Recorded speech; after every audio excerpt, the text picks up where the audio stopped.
It's a flyweight contender fight in the Apex. Dan Tom here with MMA Junkie to help you break down the main event for UFC Vegas 98 between Brandon Royval and Tatsuro Taira. Of course, both fighters are two top 5 flyweights. Royval with a top contender spot. He's going to be looking to hold that proverbial door as the more experienced fighter here and the technically higher ranked one. But Japan's Taira is coming with some steam, both in the line and literally. Of course, one of Japan's top prospects, one of the top prospects from Japan, in fact, that's hit the UFC in quite some time. At the time of this video, the odds makers and the public are siding with Taira in the neighborhood of minus 250 as your favorite, with a comeback on your underdog Royval in the neighborhood of plus 190. Now, seeing Taira favored, much less public money come in on him comes as no surprise, even though typically, American bettors and MMA bettors aren't too high on the Asian fighters.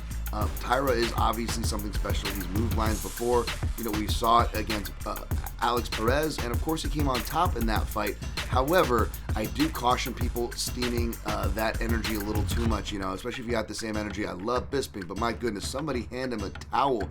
Thought he was going to lose. He needed to clean up after himself with the broadcast work he did for that fight. Absolutely too messy for a back take that did contribute to a knee injury, but ultimately it was an injury TKO, and ultimately there was far more impressive things to take away from Taira's performance than the whole woo-woo and over-the-top promotional commentary that was frankly at play from excellent commentators otherwise, by the way.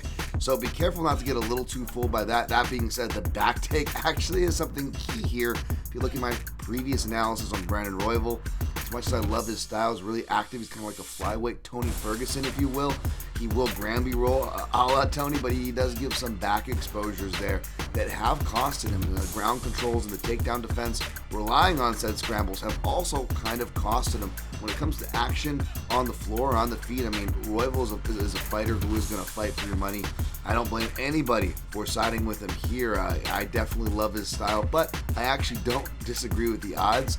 I like Taira for that back exposure, especially in the Apex that kind of encourages the fighter with the stronger grappling intent. Of course, Taira's undefeated, so perhaps it's no surprise he is 5-0 in that Apex, and he's also 1-0 against UFC level southpaws Carlos Candelario, for what that's worth. But for more stats like that, more details for exactly how, when, and who's going to get it done, check out my breakdown for the prediction, but also check out the results at MMAJunkie.com.